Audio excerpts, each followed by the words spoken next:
मस्साजोगच्या गावकऱ्यांनी कालपासून अन्नत्याग आंदोलन सुरू केल्यानंतर ज्या 7 मागण्या होत्या त्यापैकी एक जी मागणी होती उज्ज्वल निकम यांची नियुक्ती करावी, ती मागणी सरकारनं मान्य केलेली आहे। त्यामुळे माझ्यासोबत धनंजय देशमुख आहेत। काय सांगाल, सरकारनं एक पहिली जी मागणी आहे तुमची ती मान्य केलेली, काय पहिली प्रतिक्रिया सर? आत्तापर्यंत ज्या काही ह्या 7 मागण्या आहेत त्याच्यामध्ये जी प्रमुख मागणी होती तर त्या 7 पण प्रमुख मागण्याच आहेत, कारण का ही केस एवढी मोठी आहे, ही हत्या एवढी चुकीच्या पद्धतीने केलेली आहे आणि जी घडून आणलेली हे पूर्वनियोजित कटानुसार हे सगळं झालेलं आहे। मग याच्यामध्ये जे कोणी आहेत सहभागी यांना सगळ्यांना शिक्षा झाली पाहिजे।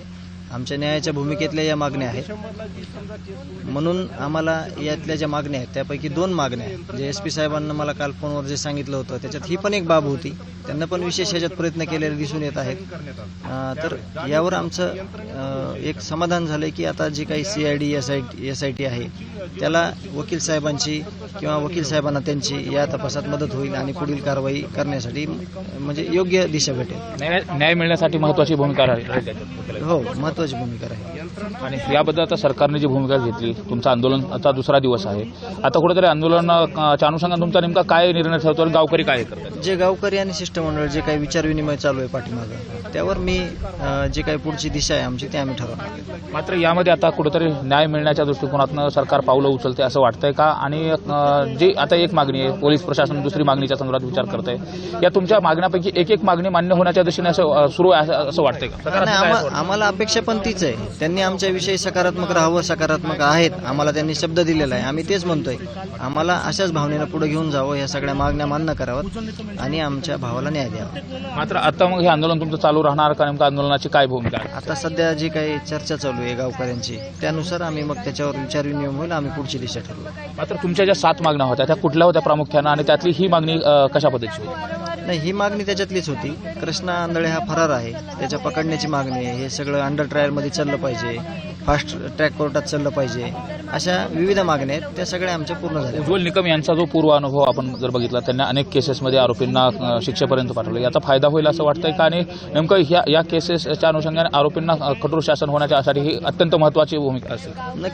नक्कीच त्यांचा जर पूर्व इतिहास पाहिला तर बऱ्याचशा गोष्टी सगळ्या त्यांनी जे आरोपींना शिक्षेपर्यंत नेलेले आहे आणि शिक्षा दिलेली आहे आणि आमची पण तीच भावना आहे की त्यांनी या केसेसमध्ये त्यांची ख्याती आहे त्याप्रमाणे ह्याच्यामध्ये दखल घेऊन सगळ्या गोष्टींना या आरोपींना फाशी द्यावी, आमची पण तीच अपेक्षा आहे।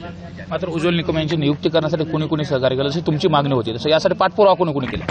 नाही, आता लोकप्रतिनिधी आहे त्याच्यामध्ये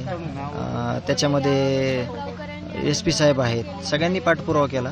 सगळ्यात पहिले जे सुरेश अण्णा धस आहेत त्यांना हे आम्हाला पत्र दिलं की ही नियुक्ती करण्यात यावी आणि ते मुख्यमंत्री साहेबांच्या टेबलला ती फाईल होती असं देखील आम्हाला समजलं होतं आणि त्या फाईलवर कालच हे नियुक्ती झालेली आहे रात्री उशिरा।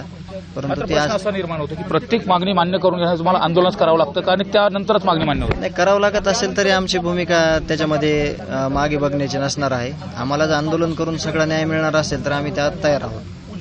वैभवी, उज्ज्वल निकम यांची नियुक्ती झाली, काय पहिली प्रतिक्रिया? जसं त्यांनी आज आमची एक मागणी पूर्ण केली तसं ज्या इतर मागण्या आहेत त्याही लवकरात लवकर पूर्ण करा एवढी विनंती करतो। मात्र आता उज्ज्वल निकम यांची नियुक्ती झाल्यानंतर न्याय मिळतो अशा पद्धतीने वाटतंय का?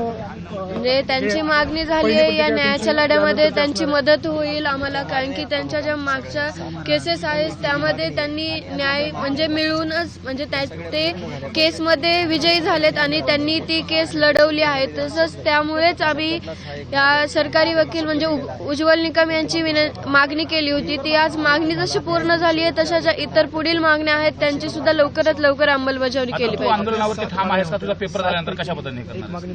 म्हणजे पेपर झाल्यानंतर तर मी अन्न आणि पाणी दोन्ही पण त्याग करणार। आपण पाहतोय एकंदरीत जर बघितलं तर वैभवी देशमुख त्याचबरोबर धनंजय देशमुख यांनी जी प्रतिक्रिया दिली ती अत्यंत महत्त्वाची आहे। आता कुठेतरी सरकारनं जे सकारात्मक पावलं उचलले आहेत त्यामुळे न्याय मिळण्याच्या दृष्टिकोनातून हे महत्त्वाचं पाऊल असल्याचं देखील देशमुख कुटुंबाचं म्हणणं आहे।